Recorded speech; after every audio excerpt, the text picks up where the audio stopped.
네, 여러분들 우리 청년들 찬양하는 모습 보니까 어떠신가요? 참 좋으신가요?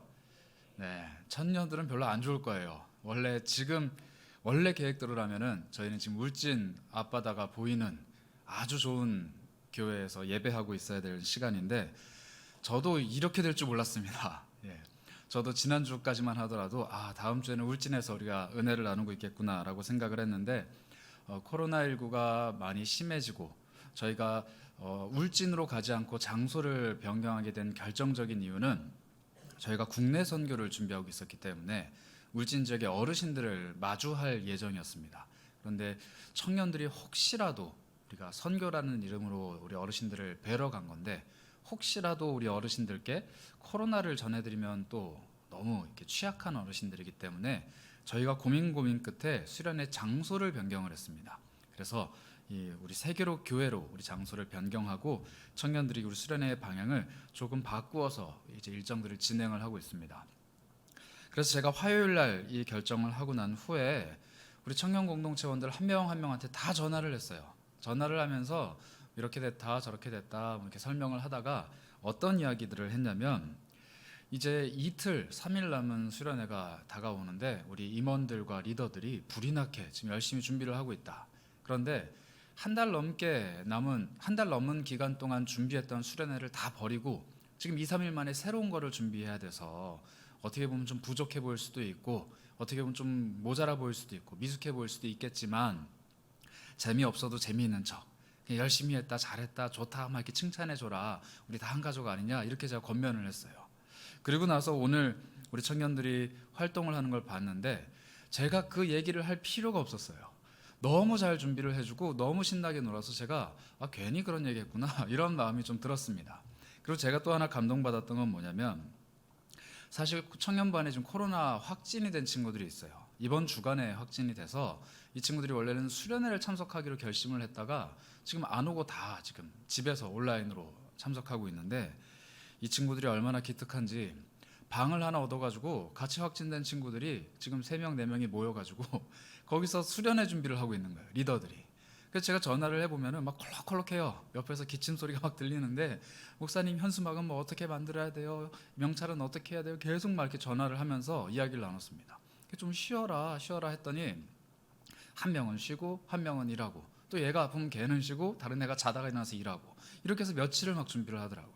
아마 그 친구들이 지금도 같이 모여서 이 예배를 온라인으로 동참하고 있는 줄 압니다. 여러분 현장뿐만 아니라 온라인으로 피치 못할 사정으로 참석하고 있는 우리 청년들에게도 동일한 은혜 아니 더 큰 은혜가 임하기를 기도해 주시길 부탁드립니다. 저희가 수련회 때 함께 나누고 싶었던 주제가 아름다운 마음들이 모여서라는 주제입니다. 저희가 토요 은하수 새벽예배 때 찬양했던 거 기억하시죠? 아름다운 마음들이 모여서 주의 은혜 나누면 이 찬양을 저희가 함께 하면서 이번 수련회 주제가 아름다운 마음들이 모여서라는 주제입니다 라고 여러분들께 안내를 한번 드렸던 적이 있습니다. 그 주제가 나훔 1장 15절에서 나온 주제예요. 저희가 나훔 1장 15절을 같이 한번 읽어볼까요? 함께 보겠습니다. 볼지어다 아름다운 소식을 알리고 화평을 전하는 자의 발이 산 위에 있도다. 유다야 내 절기를 지키고 내 서원을 갚을지어다. 악인이 진멸되었으니 그가 다시는 내 가운데로 통행하지 아니하리로다 하시니라. 아멘. 이 나훔 1장 15절을 제가 원래는 첫 번째 날, 두 번째 날 이렇게 두 번을 나누어서 한번 살펴보려고 준비를 했었습니다. 그래서 오늘은 첫 번째 이 볼지어다 아름다운 소식을 알리고 화평을 전하는 자의 발이 산 위에 있도다 1장 15절의 앞부분을 한번 우리 성도님들과 청년들과 함께 나눠보고자 합니다. 아름다운 소식을 전하는 사람, 화평을 전하는 사람, 그의 발이 산 위에 있다. 아름다운 소식을 전하고 화평을 전하는 사람의 발걸음이 산 위에 있다는 말씀입니다. 여러분 이 아름다운 소식이 뭘까요? 뭐라고 생각하십니까? 성경은 아름다운 소식을 한마디로 요약을 합니다. 복음입니다. 아름다운 소식은 복음입니다. 이 복음은 신약 성경의 제일 첫 번째 마가복음 1장 1절에도 기록된 내용인데요. 마가복음은 신약 성경 중에 가장 먼저 쓰여진 책입니다. 그래서 신약을 읽기 시작하는 첫 번째 입문서로 마가복음을 읽어야 합니다. 그런데 그 마가복음 1장 1절은 신약 성경의 가장 첫 시작을 뭐라고 알리느냐? 하나님의 아들 예수 그리스도의 복음의 시작이다. 신약 성경의 가장 첫머리가 하나님의 아들 예수 그리스도의 복음의 시작이다, 이렇게 이야기합니다. 예수의 이야기의 시작이다, 예수의 삶의 시작이다, 예수가 전한 말씀의 시작이다 라고 이야기하는 것이 아니라 복음의 시작이다, 이렇게 이야기합니다. 즉 예수 그리스도가 바로 복음이고, 그분이 이 땅에 오신 이유 또한 복음이고, 그분이 전하신 것 또한 복음이고, 예수 그 자체가 복음입니다. 그래서 제가 청년들이랑 9주 동안 이것을 계속 묵상하면서 예배를 드렸습니다. 복음을 향한 발걸음이라는 시리즈로 제가 9주 동안 말씀을 나눴는데, 똑같은 얘기를 다양하게 했어요. 똑같은 얘기를 9주 동안 했습니다. 뭐였냐면 복음은 곧 예수다, 예수를 향해 걸어가는 발걸음이자 예수와 동행하는 발걸음이 바로 복음을 향한 발걸음이다. 그 마음을 가지고 저희가 계속 묵상을 했습니다. 복음은 과연 뭘까? 예수님과 함께 동행하는 발걸음은 뭘까? 이렇게 계속 묵상을 했는데 그 대답이 바로 아름다운 소식, 즉 복음이라는 것을 설명하는 이 나훔 말씀 안에 있습니다. 예수님께서도 이 아름다운 소식에 대해서 이야기를 하셨는데 누가복음 4장 16절에서부터 19절 보면 이런 이야기가 있습니다. 제가 한번 읽어보겠습니다. 예수께서 그 자라나신 곳 나사렛에 이르사 안식일에 늘 하시던 대로 회당에 들어가사 성경을 읽으려고 서심해 선지자 이사야의 글을 들이거늘 책을 펴서 이렇게 기록된 데를 찾으시니 곧 주의 성령이 내게 임하셨으니 이는 가난한 자에게 복음을 전하게 하시려고 내게 기름을 부으시고 나를 보내사 포로된 자에게 자유를, 눈먼 자에게 다시 보게 함을 전파하며 눌린 자를 자유롭게 하고 주의 은혜의 해를 전파하게 하려 하심이라 하였더라. 이사야 선지자가 이렇게 예언을 했습니다.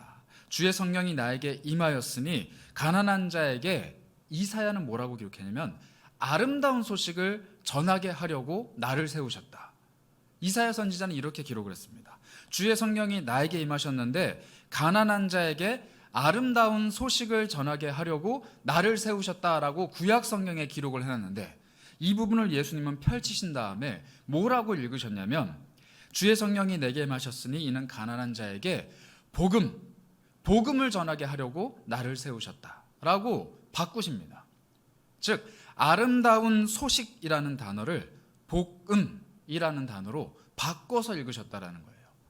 예수님이 우리에게 가르쳐 주십니다. 구약 성경에 아름다운 소식은 즉 신약 성경에 예수님이 가지고 오신 복음이다. 생명을 얻게 하며 우리를 죄에서 구원하며 사망으로부터 자유케 하며 우리를 천국으로 인도해가는 유일한 한 가지 방법, 복음.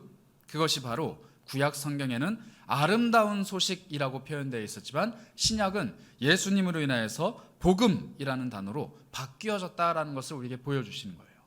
그래서 나훔 1장 15절을 다시 한번 보자면 볼지어다 아름다운 소식을 알리고 화평을 전하는 자의 발이 산 위에 있도다 라는 표현은 예수님식으로 바꾸자면 볼지어다 복음을 전하고 화평을 전하는 자의 발이 산 위에 있도다 라는 말과 똑같다는 것입니다. 그러니 하나님의 아들 예수 그리스도의 복음의 시작은 하나님의 아들 예수 그리스도께서 우리에게 주신 아름다운 소식의 시작이며, 복음과 함께 걸어가는 발걸음이라는 것은 아름다운 소식을 들고 세상 가운데로 걸어가는 발걸음이라 할 수 있습니다. 나에게 복음을 주신 십자가, 그 십자가가 내 죄를 깨끗하게 하십니다. 그 십자가가 나를 용서한다라는 것이 바로 아름다운 소식입니다. 이 세상에 빛으로 오신 예수님께서 나를 비추실 때 어두워진 나의 눈이 밝게 되었고, 죄의 굴레로 자유를 잃어버렸던 내가, 포로된 내가 자유케 되고, 눈이 어두워져서 제대로 바라볼 수 없는 내가 모든 것을 밝게 바라본다라는 그 복음이 바로 아름다운 소식인 것이죠. 그러니 그리스도께서 이 땅에 오신 이유는 단 한 가지입니다. 복음이에요. 그리스도께서 이 땅에 오셔서 전하신 소식도 단 한 가지입니다. 아름답고 복된 소식, 복음입니다. 그러므로 그 복음을 맛본 사람은, 즉 그리스도인이라 부름받은 사람은 누구나 다 복음을 맛본 사람들입니다. 즉 아름다운 소식을 듣게 된 사람이라는 것이죠. 아시는 분들은 아시겠지만 저희 집에 아이가 찾아왔습니다. 그래서 저희 아내 뱃속에 아이가 있는데 배는 점점 불러와요. 근데 아직 실감이 잘 안 나요. 그래서 얼마 전에 제 아내 배에다가 손을 올려놓고 태동이라는 걸 한번 느껴보려고 이렇게 대고 있었어요. 근데 뭐가 꼬르륵꼬르륵 하는 거예요. 움직였나 보다. 근데 아니래요. 뭐가 움직이는 것 같아요. 움직였나 보다. 아니래요. 소화되는 거래요. 그게 아니라는 거예요. 자꾸 제 손에는 움직임이 느껴지는데 아니래요. 왜일까요? 태동을 느껴본 엄마는 아는 거예요. 이게 내 뱃속에서 나는 소리인지 아기의 발길질인지. 기다려보래요. 기다렸습니다. 근데 갑자기 물룩해요. 이게 태동이에요. 그래서 제가 분명히 알았어요. 이게 태동이구나. 그 다음부터 제가 배에 손을 올릴 때는 태동과 소화되는 걸 구별할까요? 못할까요? 합니다. 꼬르륵거리는 거랑 뿔룩 올라오는 건 차원이 달라요. 복음이란 그런 것이에요. 예수에 대해서 아무리 듣고 들어도 경험한 사람과 경험하지 못한 사람은 다릅니다. 복음에 대해서 아무리 많이 들어도 복음을 체험한 사람과 복음을 알고 있는 사람은 다르다는 거예요. 아마 여기 앉아있는 청년들 중에는 태동을 못 느껴본 사람이 있을 수도 있어요. 나중에 기회가 되면 저희 아내 배 위에 손을 올려볼 수 있는 기회는 없을 겁니다. 결혼하고 나서 자기 배에 올리든지 아내 배에 올리든지 하세요. 그러나 여러분들에게는 한 가지 기회가 있습니다. 복음을 체험할 기회예요. 이 중에는 복음을 알고 누리고 그것을 체험해서 그 누가 뭐라고 해도 복음은 이것이다 라고 분명하게 말할 수 있는 사람이 있을 겁니다. 반대로 아직 복음이 뭔지 모르고 아직 복음이 내 삶에 어떠한 것인지 모르고 아직 복음의 능력이 무엇인지 몰라서 막막한 청년들도 있을 거예요. 괜찮습니다. 그러나 복음을 느껴보지 못한 채로 평생을 살아가는 것은 괜찮지가 않아요. 그래서 우리는 매일매일 복음을 갈망해야 됩니다. 복음을 구해야 되는 거예요. 예전에 복음을 알았다고 해서 오늘 내가 복음과 함께 살아가는 것 아닙니다. 예전에 내가 복음 경험해봤다고 해서 오늘 복음의 힘으로 살아가는 것 아니에요. 오늘 살아 숨쉬는 복음이, 오늘 생동감 있게 내 삶을 끌고 가는 복음이, 오늘 나에게 죄로부터의 자유를, 내 모든 억압으로부터의 자유를 베풀어 주시는 그 복음이 나에게 살아 숨쉬지 않는다면 나는 오늘도 복음을 잃어버린 거예요. 그러니 복음을 경험해야 됩니다. 죄에서 자유를 얻게 하는 그 복음의 능력이 매일매일 내 삶 속에서 끊임없이 샘솟아야 되는 거예요. 이것이 바로 예수 그리스도께서 우리에게 날마다 베풀어 주시는 좋은 소식, 아름다운 소식, 복음입니다. 그러므로 이 복음을 경험하고 복음으로 인해 자유를 체험하며 가리워진 눈이 밝게 된 사람은 복음을 알고 있는 그리스도인이 되는 것입니다. 그런데 이 그리스도인을 오늘 이 나훔 말씀은 이렇게 묘사를 합니다.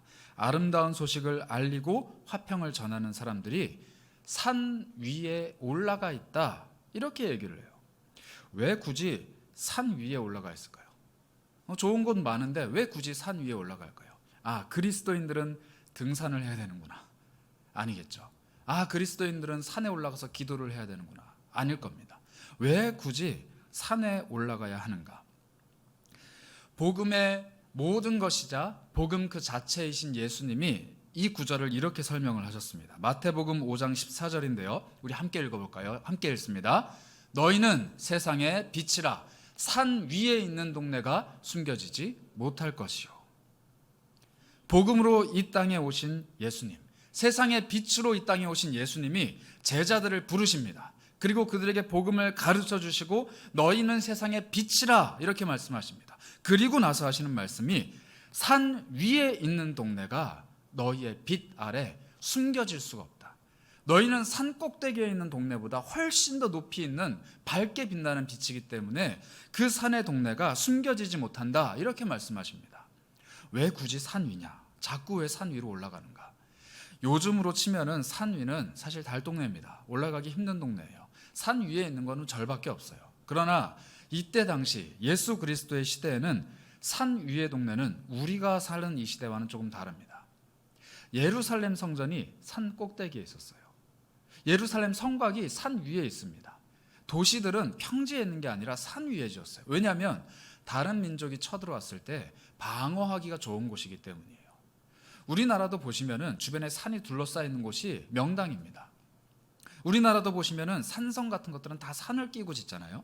예수님 때도 마찬가지입니다. 산 위에 있는 동네는 달동네가 아니에요. 산 위에 있는 곳은 왕이 사는 성전이 있는 곳, 하나님께 예배하는 성전이 있고 왕궁이 있고 군대가 주둔하는 요새가 있는 곳, 문화와 경제와 생활의 중심지예요. 산 위에 있는 동네는 부자들만 들어갈 수 있습니다. 가난한 사람은 산 아래, 누군가 쳐들어와도 제일 먼저 침략당하고 제일 먼저 죽는 곳, 산 아래에 머물러 있는 거예요.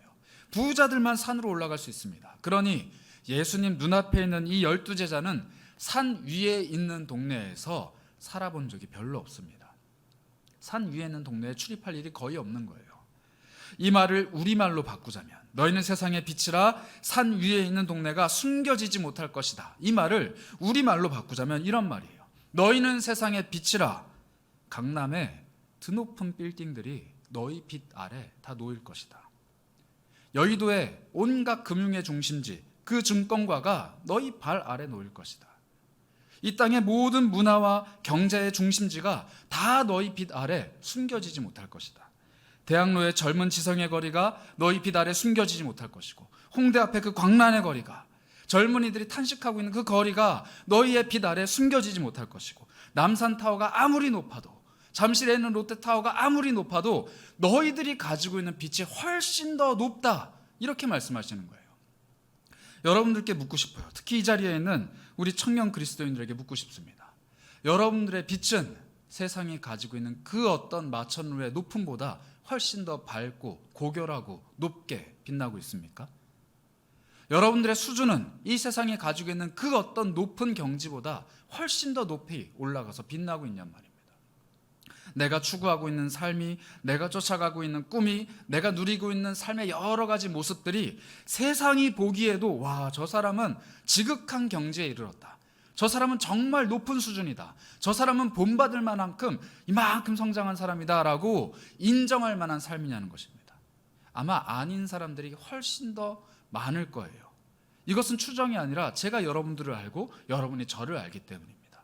우리들 중에 누가, 그리스도인들 중에 누가 세상이 바라보기에 와, 저 사람은 진짜 닮고 싶다, 본받고 싶다, 가까이 하고 싶다, 쫓아가고 싶다, 따라가고 싶다 말할 만한 사람이 몇이나 있겠습니까? 여러분들 중에 사회적으로 그렇게 성공을 거둔 사람이 몇이나 있어요. 여러분들 중에 그렇게 많은 재산을 모으고 많은 명성을 모으고 많은 능력을 모은 사람들이 과연 몇이나 있겠냔 말입니다. 이 세상 속의 실력으로 우리의 높이를 논하자면 예수님의 말씀은 틀린 말씀입니다. 우리는 세상에 가장 높은 그 어떤 동네보다도 높은 빛이 될 수가 없어요. 그런데 예수님께서는, 그리고 성경에서는 우리에게 실력이 아니라 존재라고 이야기하십니다.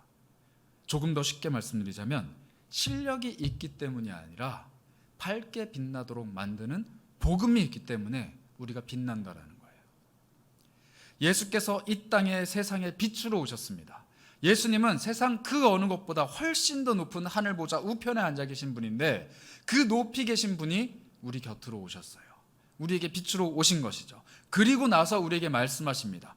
너희가 세상의 빛이다.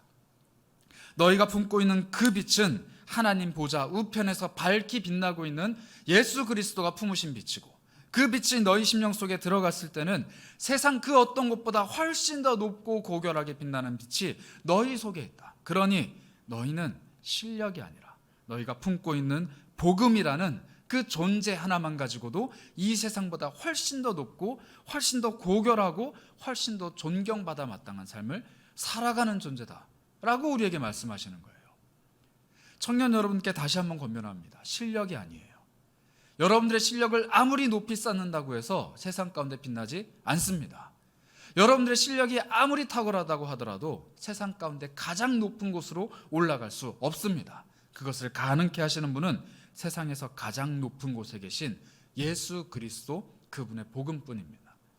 그분의 복음이 있을 때 우리가 세상의 가장 높은 곳으로 올라갈 수 있는 거예요. 하박국 선지자는 이렇게 고백했습니다. 하박국 3장 17절부터 19절까지 말씀인데요, 제가 읽겠습니다.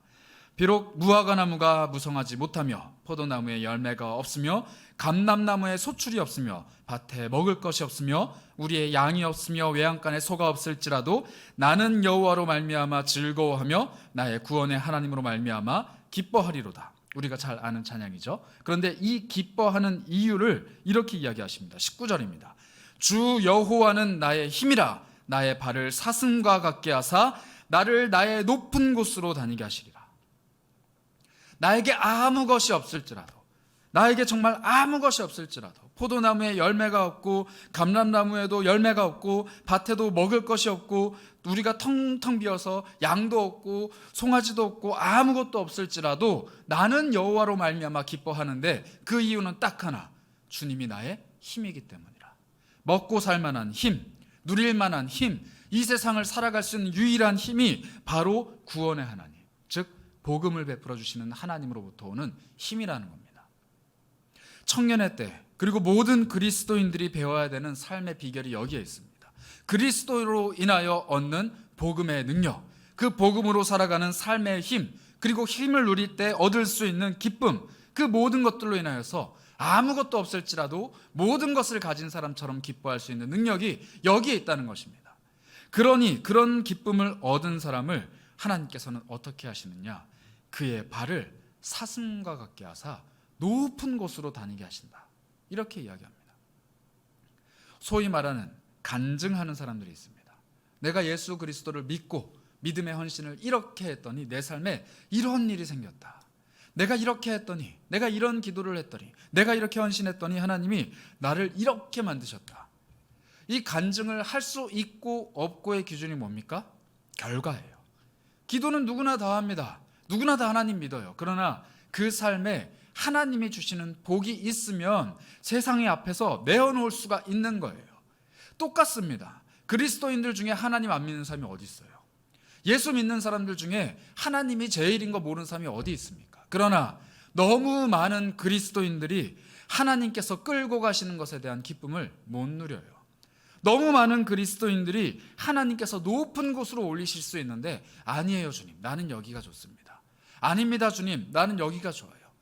나에게 아무것도 없지만 주님 나 안 도와주셔도 돼요. 내가 공부하면 되고, 내가 취업하면 되고, 내가 결혼하면 되고, 내가 열심히 살면 돼요. 나 건드리지 마세요. 나는 여기가 좋습니다. 이렇게 매일매일 땅만 밟으면서 사는 거예요. 그러나 그 모든 것들을 주님께 맡기고, 주님이 나의 힘입니다, 주님이 나의 기쁨입니다, 주님만이 내 모든 것입니다 고백하는 사람은 하나님이 땅을 걸어다니게 두는 것이 아니라 그의 발걸음을 가볍게 하시고 그를 이끌어서 더 높은 곳으로 끌어올리시는 기적이라는 것을 보여주신다는 거예요. 부디 청년의 때 그 비결을 배우셨으면 좋겠어요. 하나님이 나의 꿈에, 나의 인생에, 내 비전과 내 목표에 그저 오늘을 살아갈 수 있는 근근한 힘을 베풀어 주시는 그런 분이 아니라, 내가 갈 수 없는 곳을 가게 하시고 내가 디딜 수 없는 곳을 더 높은 곳으로 올라갈 수 있도록 디딤돌이 되어 주시는 하나님, 나를 높은 곳으로 끌고 올라가 주시는 그 하나님, 세상의 가장 높은 곳으로 나를 끌어올리셔서 세상의 빛으로 나를 세우시는 그 하나님을 만났으면 좋겠어요. 그리고 그 하나님과 함께 걸어가는 빛을 여러분들이 체험하시고 실제로 비추셨으면 좋겠습니다. 저는 기도합니다. 우리 청년들 안에서 돈 많이 버는 사람 나왔으면 좋겠어요. 저는 기도해요. 청년들 안에서 유명한 사람 나왔으면 좋겠어요. 세상에서 한마디 하면은 10명, 1000명, 10,000명, 수십만 명이 반응하는 그런 사람 나왔으면 좋겠어요. 왜요? 하나님이 그를 통해서 하실 일이 있기 때문이에요. 오늘 우리가 읽은 본문은 그렇게 얘기합니다. 산의 높은 곳으로 올라간다. 왜요? 복음을 전하기 위해서. 정말 높이 계신 그 예수 그리스도께서 낮고 낮은 이 땅에 오셨습니다. 왜요? 복음을 전하기 위해서. 그리고 낮고 천한 이 땅에 있는 우리를 끌어올리셔서 하나님 보좌 우편에 이르기까지 높이 높이 올려주십니다. 왜요? 복음을 전하기 위해서. 예수님은 복음을 전하기 위해서 낮은 곳으로 오셨습니다. 그러나 예수님은 낮은 곳에 있는 우리를 끌어올리셔서 높은 곳으로 밀어올리시고 복음 전해라 라고 말씀하십니다. 그러니 우리 인생이 잘 돼야 되는 이유가 여기 있습니다. 복음 전하기 위해서예요. 내 인생이 잘 돼야 되는 이유, 복음 전하기 위해서요. 내가 잘 풀리고 잘 나가고 좋은 사람이 돼야 되는 이유, 여기 있어요. 복음 전하기 위해서예요. 복음 전하기 위해서가 아니라 내가 잘 되기 위해서 잘 나가려면 힘들어져요. 실력이 많은 사람들, 더 높은 곳으로 올라가기 위해서는 그 실력을 계속 개발하고 그 실력으로 계속 힘으로 올라가야 되기 때문에 힘들어요.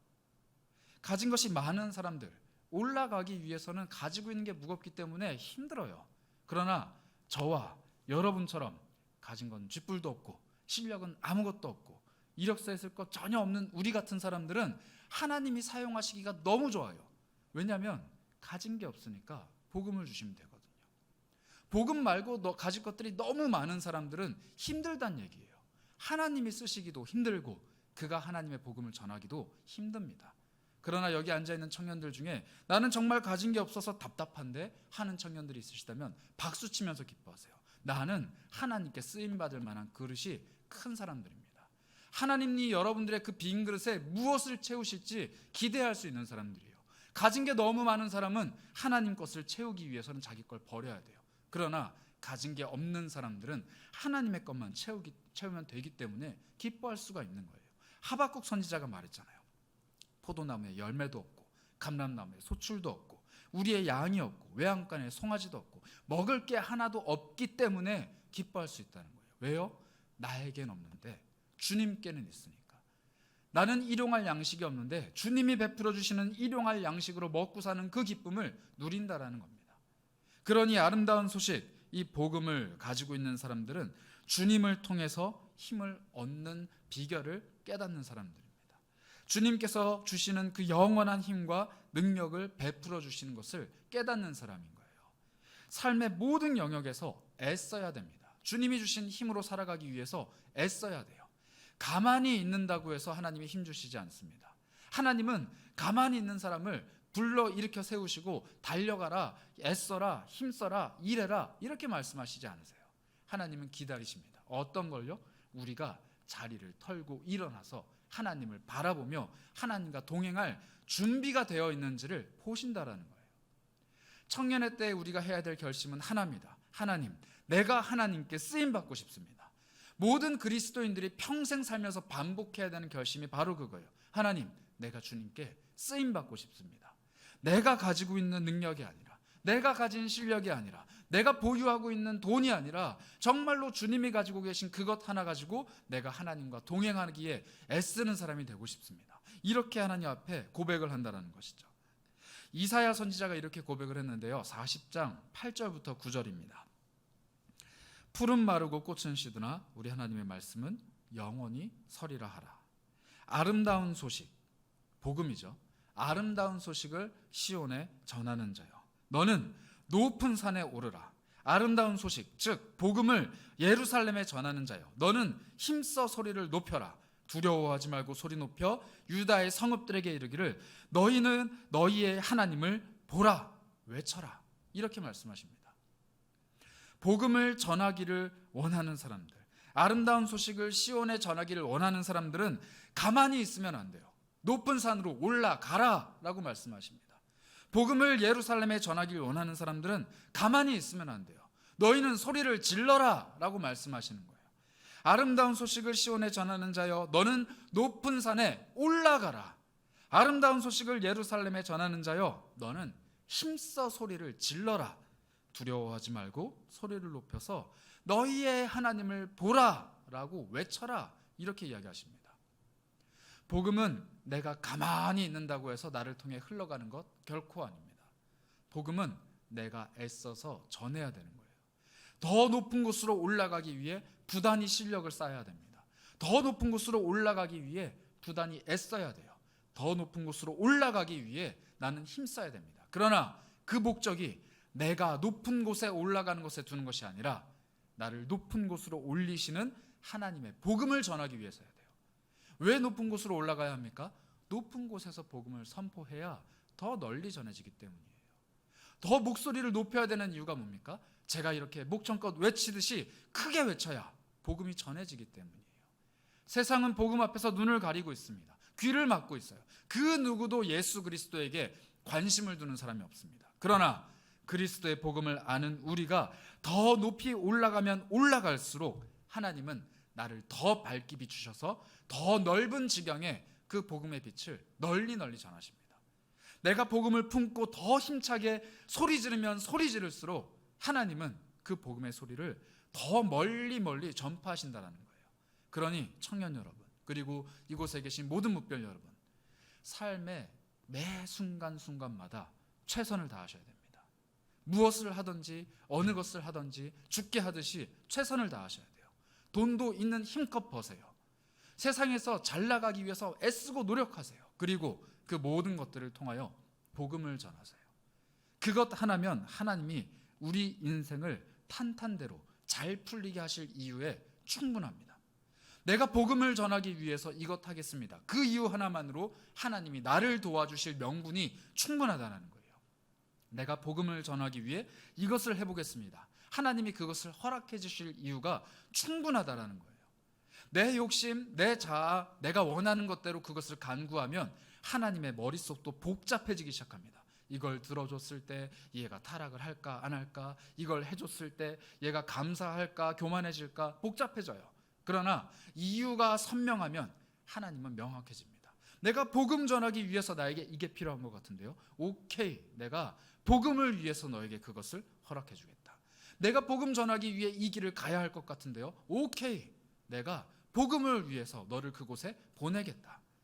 하나님과 내가 통할 수 있는 단 하나의 코드를 이야기하라면 복음이라는 거예요. 복음을 위해서 예수님이 이 땅에 오셨고, 복음을 위해서 예수 그리스도께서 우리를 하나님 곁으로 보내십니다.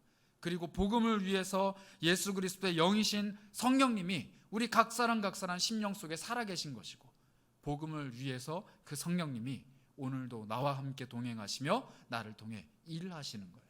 그러니 모든 그리스도인의 삶의 목적과 이유와 모든 것의 근원이 되는 단 한 가지를 꼽으라면 복음입니다. 아름다운 소식인 것이죠.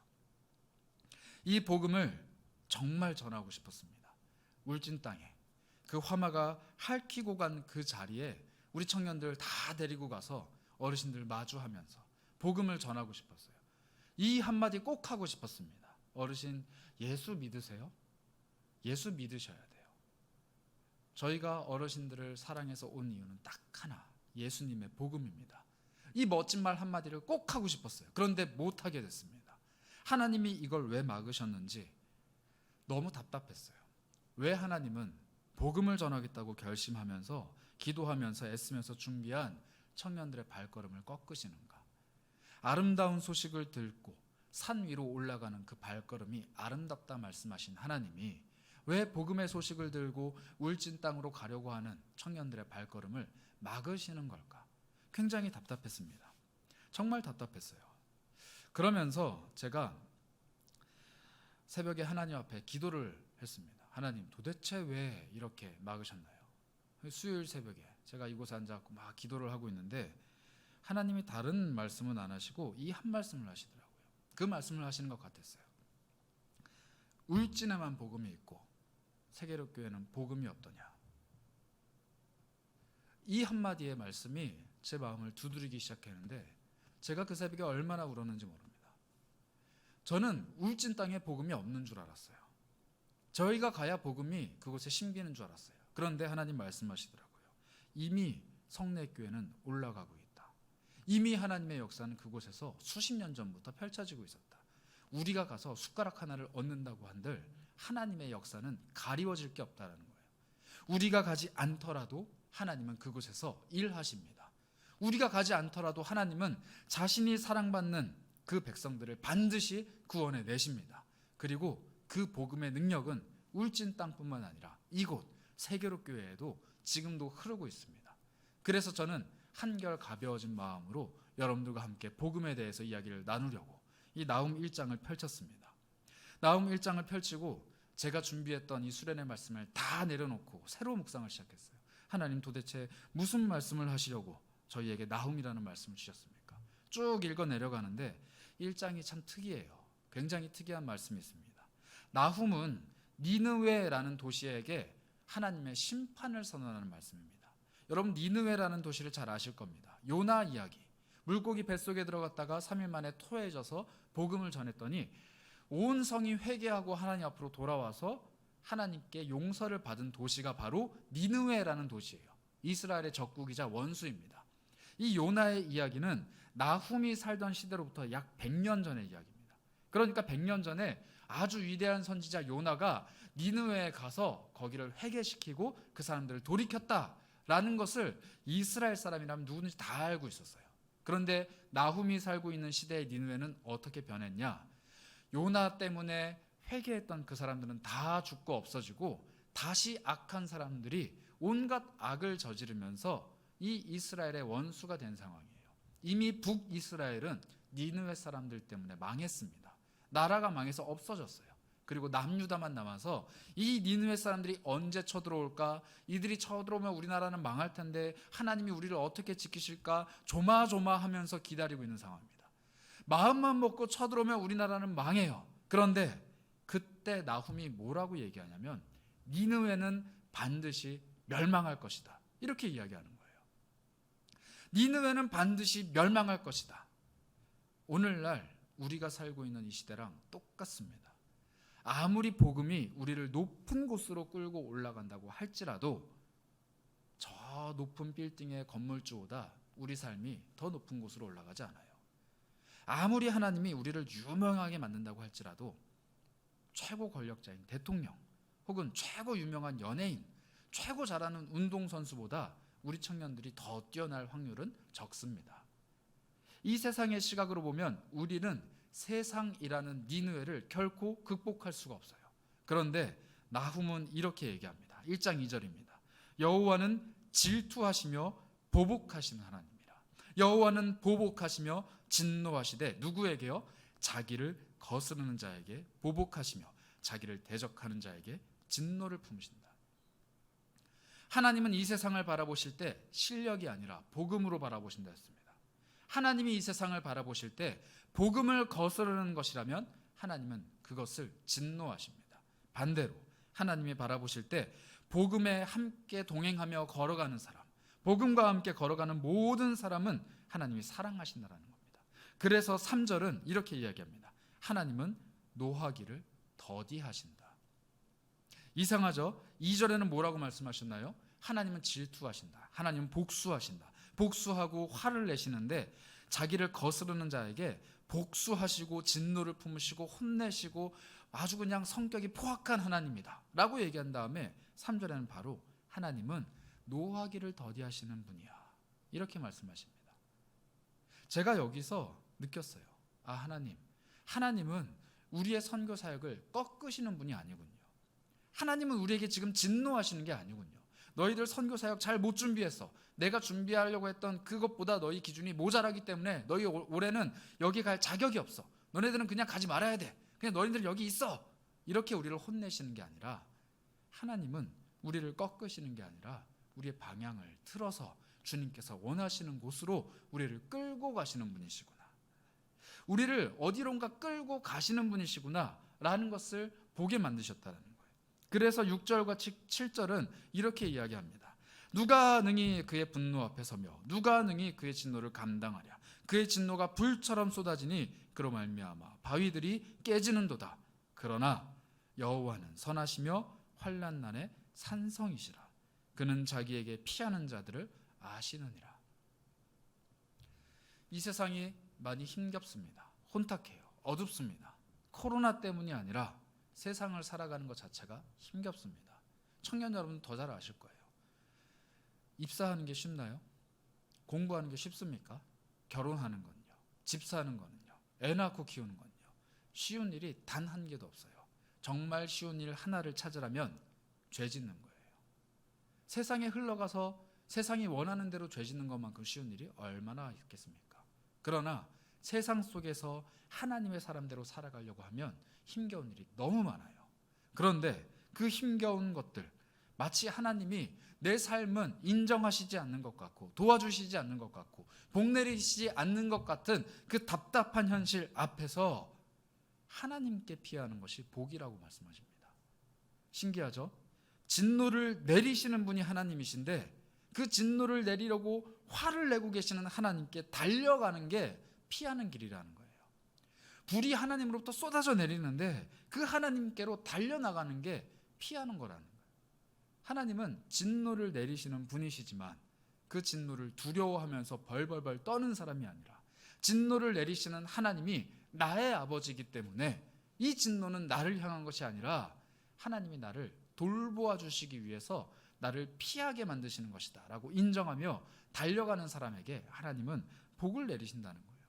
하나님은 자기에게 피하는 사람을 아신다고 합니다.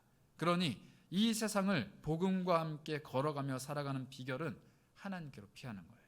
오늘 설교의 제목처럼 아름다운 소식을 품고 있는 아름다운 마음을 가진 사람들이 이 세상을 살아가는 비결, 도망자가 되는 겁니다. 하나님께로 늘 도망가야 돼요. 이 세상이 힘겨울 땐 하나님께로 도망가야 됩니다.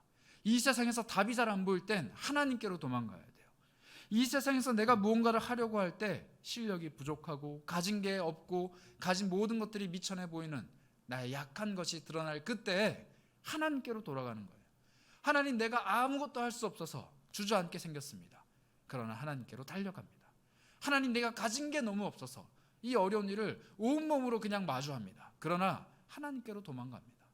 그렇게 하나님께로 도망가는 그곳이 은혜의 자리라는 거예요. 하나님은 자기에게로 도망쳐 온 그 사람을 품으십니다. 그리고 그에게 십자가 복음을 다시 한번 세워주십니다. 이 세상에 많은 돈을 버는 사람만 십자가를 누릴 수 있다면 우리는 빨리 나가서 일해야 됩니다. 그러나 십자가는 가난한 자들을 위한 복음이라 하셨습니다. 이 세상에 유명한 사람에게만 복음의 능력이 임한다면 우리는 빨리 유명해져야 됩니다. 그러나 하나님께서는 이름조차 없는 사람들에게 복음의 능력이 있다 우리에게 말씀하십니다. 이 세상에 복음이 있는 그곳이 은혜의 자리입니다. 세상의 눈으로 보기에는 아무리 하찮고 아무리 초라해 보여도 하나님께로 피한 사람들이 서 있는 그곳이 바로 십자가가 서는 그 자리, 복음이라는 것이죠. 그러니 아름다운 마음, 아름다운 소식을 가지고 있는 그 복된 마음을 갖기 위해서 우리는 다시 한번 하나님께로 나아가야 합니다. 특별히 예수의 십자가 그늘 앞에 나아가야 한다는 것이죠.